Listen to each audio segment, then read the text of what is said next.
नमो नमः। स्वागत है आपका एक बार पुनः अपनी छंदों की क्लास के अंदर। और पिछली कक्षा में हमने पढ़ा था कि एक छंद क्या होते हैं, उनकी परिभाषा के बारे में और उनके साहित्य के बारे में, उनके प्रकारों के बारे में, गणों के बारे में, वेदांगों के बारे में और लघु और गुरु अक्षरों के बारे में हमने पिछली कक्षा के अंदर एक बहुत बड़ी क्लास हमने बनाई थी और उसके ऊपर हमने पूरी जानकारी वहाँ पे इकट्ठी की थी। आज की क्लास में हम अब जैसा कि हमने कहा था कि हम एक एक छंद को हम एक एक की क्लास के अंदर हम यहाँ पे पढ़ने वाले हैं।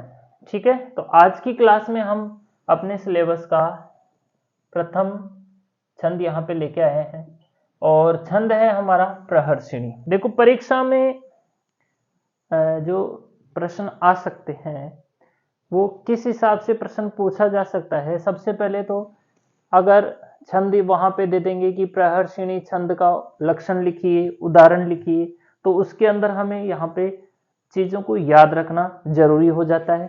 इसे लक्षण को हमें याद रखना और उसके उदाहरण को हमें याद रखना मतलब कि जरूरी हो जाता है। और दूसरा वहाँ पे हम कई सारे और भी तरीके अगर यहाँ बताएंगे हम कि कैसे हम, जैसे कि ये श्लोक है, इसके अंदर हम कैसे पहचान कर सकते हैं कि इसके अंदर कौन सा छंद है।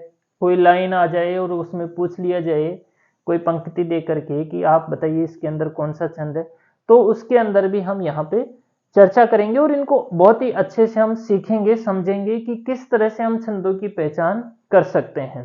ठीक है, और उससे पहले हमने कहा था कि छंदों के साथ साथ हम गण एक बार पुनः सीखेंगे।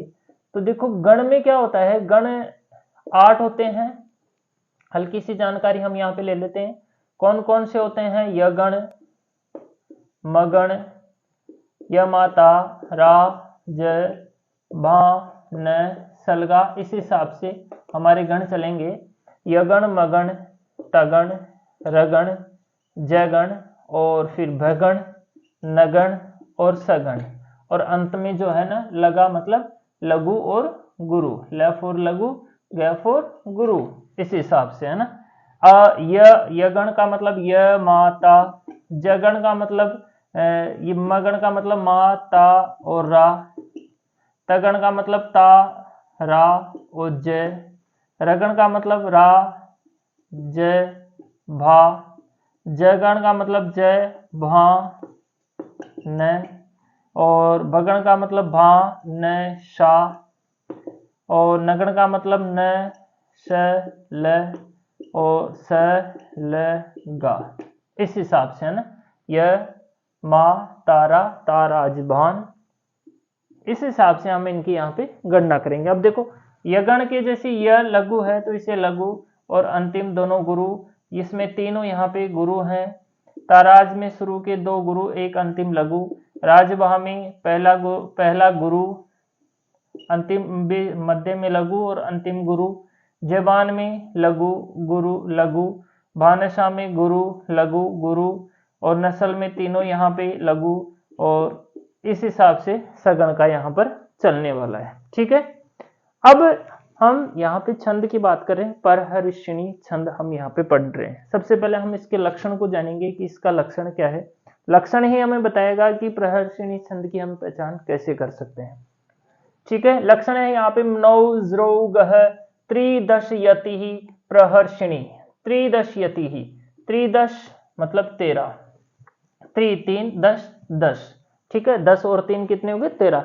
ऐसा सीधा सा तरीका, अगर कोई पंक्ति आ जाता है और उसके हम अगर अक्षर गिनते हैं, वर्ण गिनते हैं और उसके अंदर 13 अक्षर निकलते हैं तो वो छंद प्रहर्षिणी होता है। जैसे कि उदाहरण ये इसका है तो हम इसके अक्षर यहाँ पे गिनते हैं तो देखो 1 2 3 4 5 6 7 8 9 10 11 12 और 13।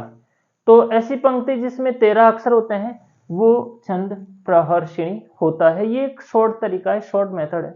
अगर ऑप्शनल पर्सन आते हैं तो ये बहुत ही ज्यादा कारगर होता है वहां पे।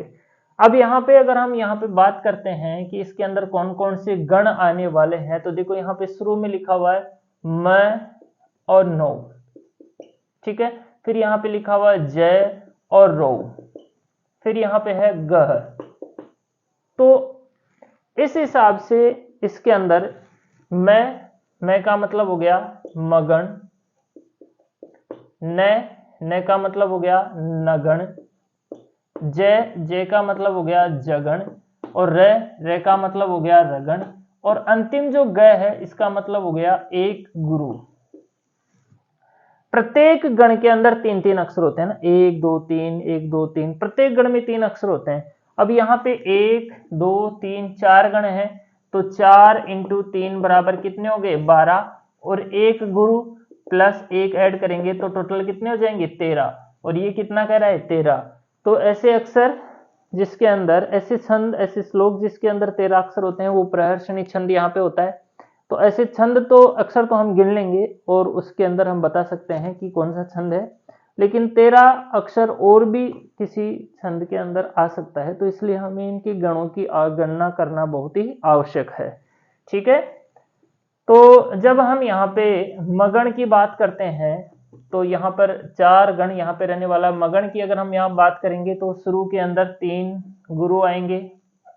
नगण की बात करते हैं तो यहाँ पे न श ल 3 गुरु, उसके बाद में 3 लघु आने वाले हैं।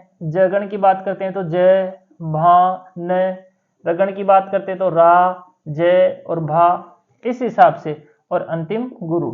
दूसरा, ये तो हमने इनकी गणों से पहचान कर ली। एक अगर हम इसी फॉर्मूले को इसमें बैठाएंगे तो वो भी हम बाद में बताएंगे एक बार। अब देखो कैसे पहचान करनी, ये इसका उदाहरण है।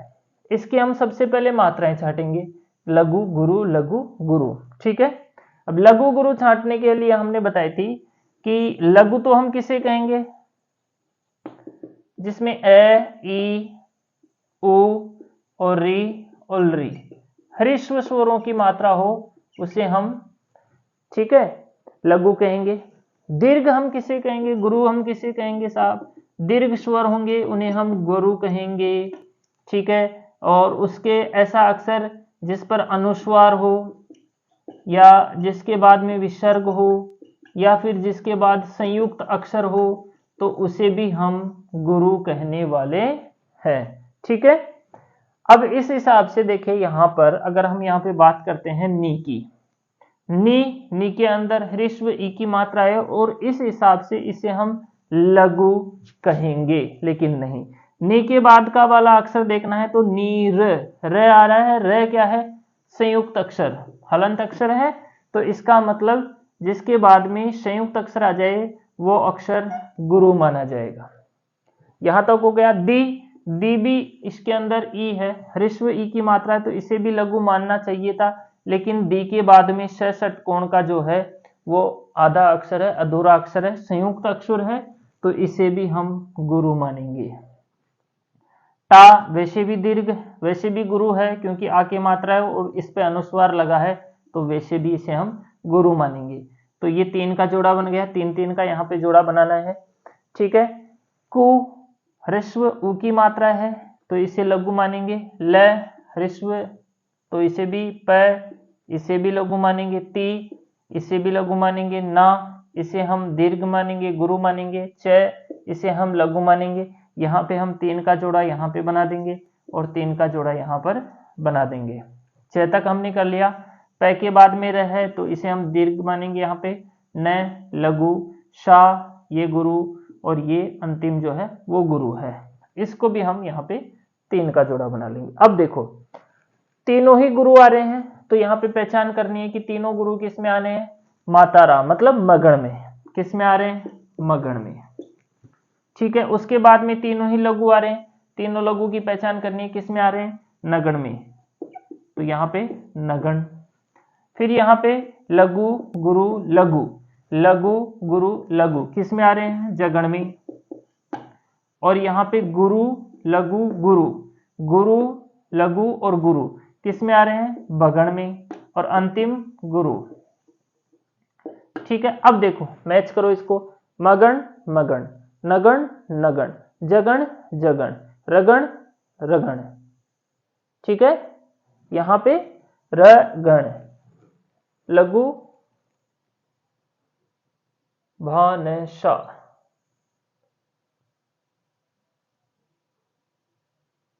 यहां पे आएगा ना ये ऐसे। ठीक है, तो इस हिसाब से यहां पे हो गया रगण। तो मगन मगन, नगन नगन, जगन जगन और रगन। इस हिसाब से हमारा, अब हम इसको आसानी से कह सकते हैं कि इसके अंदर कौन सा छंद है जिसके अंदर शुरू में मगन हो, नगन हो, जगन हो, रगन हो, वो ये प्रहर्षणी छंद यहाँ पे होता है। जिस हिसाब से हमने इसको चाटा है, ये सारे सेम यहाँ पे मिलने वाले हैं, सभी लाइनों के अंदर सेम ऐसे ही आने वाले हैं। जैसे हम इसकी छाटते हैं, देखो मैं के बाद में ध संयुक्त अक्षर है तो गुरु, या के बाद में श है तो गुरु, ये के बाद में प हलंत है तो ये भी गुरु, प के अंदर र है, र जो है लघु है, ये भी लघु है, त भी लघु है, प भी लघु है, री के बाद में ग हलंत है तो ये दीर्घ है, लघु नहीं, इसे हम दीर्घ कहेंगे। यहाँ पे है के बाद में त आ रहा है तो इसे हम यहाँ पे दीर्घ कहेंगे, ठीक है। और इस हिसाब से टी भी दीर्घ, यह भी दीर्घ यहाँ पर मान लिया जाएगा, इसे हम लघु कहेंगे। हाँ, तो इस हिसाब से हम यहाँ पर सेम देखते हैं, ये और ये वाले बिल्कुल यहाँ पे सेम आ रहे हैं, और इसी हिसाब से हमें इन छंदों की यहाँ पे पहचान करनी है। परीक्षा में जैसे अब यहाँ पे लक्षण की बात करते हैं, यहाँ पे तो लक्षणों के अंदर अगर हम देखते हैं तो ये जो फॉर्मूला यहाँ पे लग रहा है वो ही यहाँ पे लगने वाला है। देखो मैं अधूराक्षर है, लेकिन इसमें जो नौ है उसे हम यहाँ पर गुरु मानेंगे। जय अधूराक्षर है, लेकिन यहाँ पे रो है तो इसे भी गुरु मानेंगे। ग में विसर्ग है तो इसे भी गुरु मान लेंगे। यहाँ पे त्रि हृष लघु, द लघु, श भी लघु, य भी लघु, ती के बाद में प्र है तो इसे हम दीर्घ गुरु मान लेंगे। प्र को हम लघु मानेंगे। है के बाद में रह है तो इसे गुरु मानेंगे। शी इसे लघु, इसे गुरु, और ये के बाद में है तो इसे भी गुरु मान लेंगे, ठीक है। तो ये ऐसे तीन, ये तीन और ये तीन और फिर ये तीन और ऐसे। तो जो लक्षण होगा उसके अंदर भी जो छंद बताएगा उसी हिसाब से यहाँ पे मेथड बैठने वाला है। तो इस हिसाब से हम छंदों के अगर लक्षण हम याद करते हैं तो कोई सा भी श्लोक हो उसके अंदर हम उसकी पहचान कर सकते हैं कि कौन से छंद में कौन से श्लोक में कौन सा छंद यहाँ पे दिया गया है, ठीक है। तो आज की क्लास में हमने पढ़ा प्रहर्षणी छंद। आगे की क्लास लेके आएंगे एक और छंद। थैंक्स, धन्यवाद।